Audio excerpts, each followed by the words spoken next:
Welcome to this edition of The Lead. I'm Ophelia Jacobson. Let's dive in. On Election Day, Florida voted on Amendment 2. It will raise the minimum wage to $15. The Lead's Gabriela Villamonte talks about how this new amendment will affect Gainesville.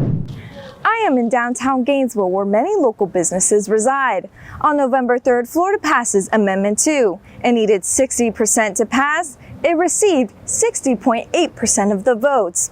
In order to get behind the economics of Florida's Amendment 2, which will raise minimum wage, we speak with an economics professor and a person who works for minimum wage. Nyla Wishnensky works at a local shoe store. She is not sold about what some people see as a benefit as a result of Amendment 2 passing.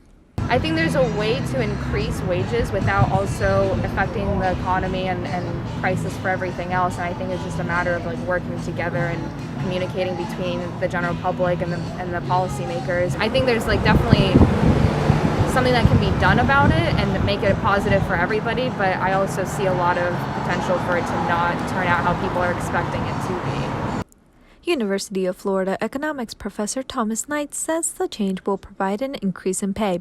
However, the state is still in the midst of a pandemic. Therefore, it is at a conservative rate. He says theoretically it shouldn't affect employment. So we have almost a year before there's going to be any increase at all. And then there's going to be a $1 an hour increase. So I think that gives businesses a lot of time to see this coming and to plan for it. Knight added that there are economic journals that point out the change could help minorities.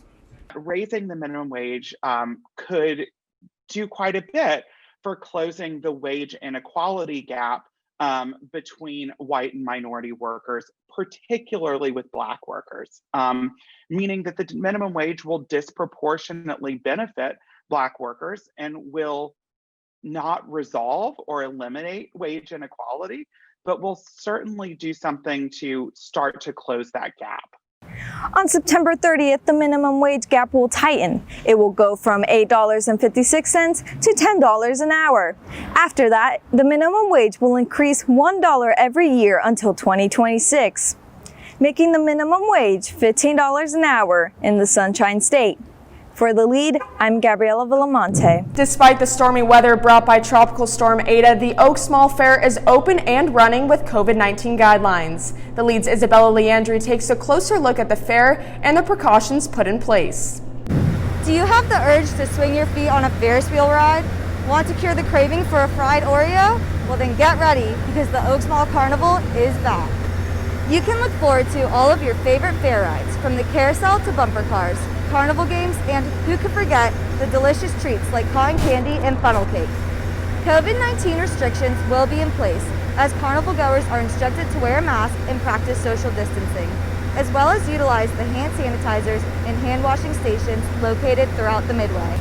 The carnival opened November 5th and wraps up on November 15th. If you don't want to miss out on the opportunity to feel like a kid again, this may be the fix you need. For The Lead, I'm Isabella Leandri. That's it for this edition of The Lead. Make sure to follow us on social media at WUFT News for all of your top headlines. I'm Ophelia Jacobson. Thanks for watching.